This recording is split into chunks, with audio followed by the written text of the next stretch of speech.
प्रभु यीशु ख्रीस्त में मेरे प्यारे भाइयों और बहनों, सप्ताह के पहले दिन यदि आप और मैं इस प्रार्थना सभा में उपस्थित है तो है एक अदृश्य शक्ति, एक अनोखी कृपा जो हम सबको यहाँ पर मौजूद कर रही है, क्योंकि हम परमेश्वर के वचनों पर अध्ययन करने जा रहे हैं और यह कोई आम क्षण नहीं है, यह आशीषित पल है। इसीलिए जब आप आज के वचन का अध्ययन करें तो पूर्ण हृदय और ध्यान के साथ करें, क्योंकि ये और कोई नहीं, हमारा सृष्टिकर्ता परमेश्वर हमें अपना वचन प्रदान कर रहा है, जिससे हमारे अंदर एक भरोसा जागे, हम हिम्मतवार बने।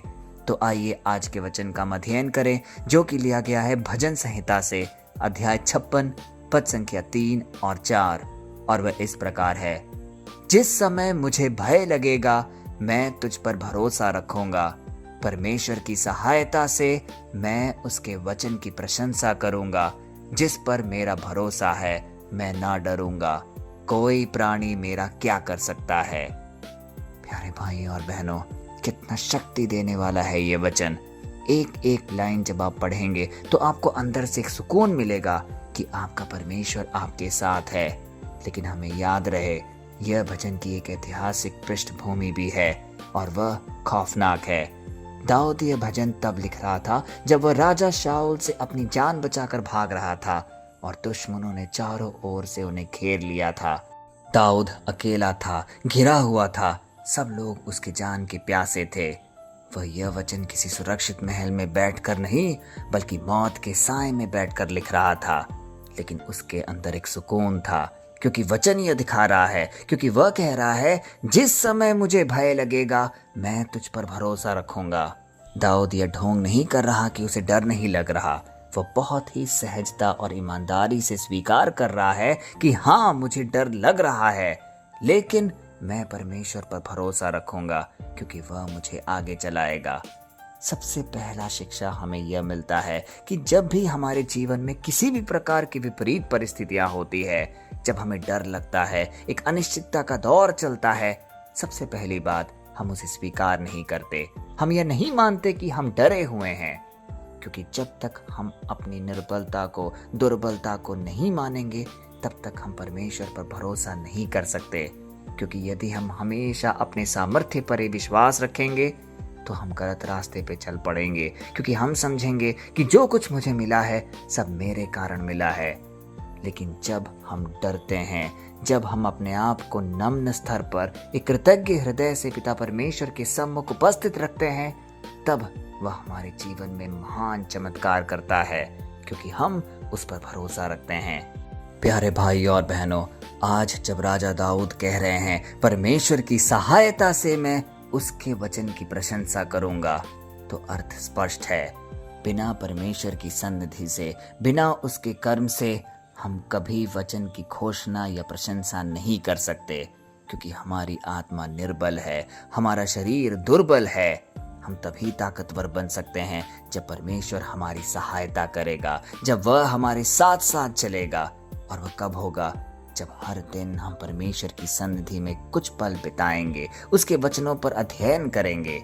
इसीलिए दाऊद आज खुलकर कह रहे हैं कि मेरे पास सिर्फ एक चीज है, वह है परमेश्वर का वचन, और वही वचन उन्हें सशक्त कर रहा है, विपरीत परिस्थितियों में साहस प्रदान कर रहा है।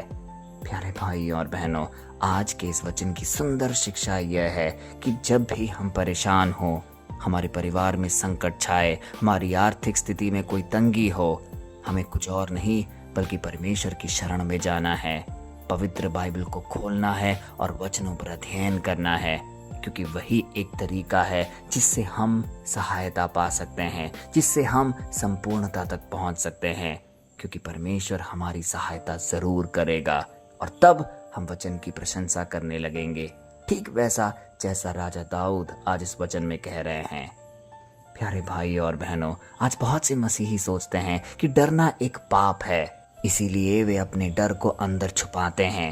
लेकिन आज भजन संहिता अध्याय 56 पद संख्या 3 हमें साफ साफ दिशा निर्देश दे रहा है कि डरना एक स्वाभाविक मानवीय भावना है। महत्वपूर्ण यह नहीं कि आपको डर लगता है या नहीं, महत्वपूर्ण यह है कि डर लगने पर आप करते क्या है। जब भी आपको डॉक्टरों की रिपोर्ट देखकर, बैंक का बैलेंस देखकर, अपने परिवार की आज की स्थिति देखकर या आपकी बीमारियों को देखकर आप व्यथित हैं, आपको डर लग रहा है, तो उस डर को अपनी प्रार्थना में बदलिए।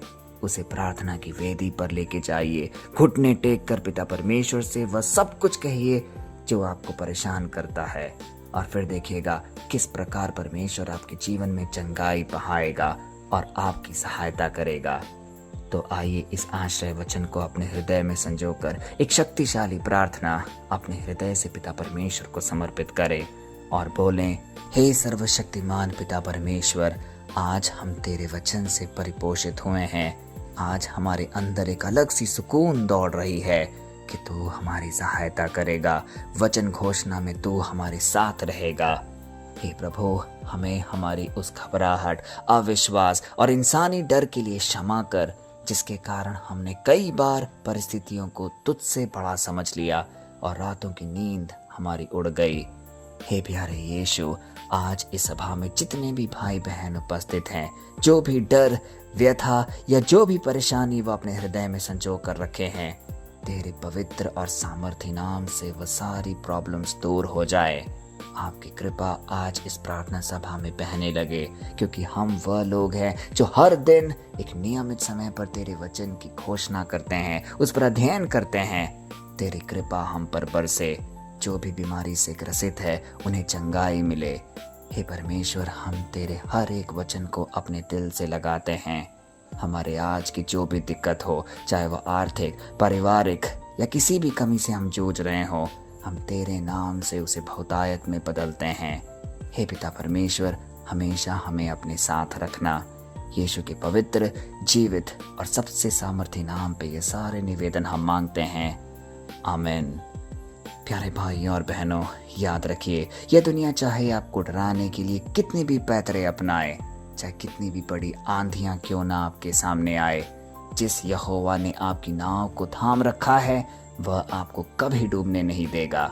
शत्रु आपके शरीर या आपकी बाहरी परिस्थितियों को डरा सकता है, लेकिन याद रखिए, वह आपकी उस स्वर्गीय विजय को कभी छू नहीं सकता जो मसीह के वादों ने आपके लिए तैयार रखा है। तो उठ खड़े होइए, अपनी चिंताओं, डर और डिप्रेशन के हर उस जंजीर को तोड़ फेंकिए, क्योंकि मसीह आपके साथ है। वह आपको निर्भय, ऊंचे और सामर्थी जीवन की ओर लेकर जाने के लिए आया है। परमेश्वर की अटूट अनुग्रह, यहोवा की निर्भय सामर्थ्य और पवित्र आत्मा का अजय सुरक्षा आपके जीवनों में सदा बनी रहे। जय मसीह की।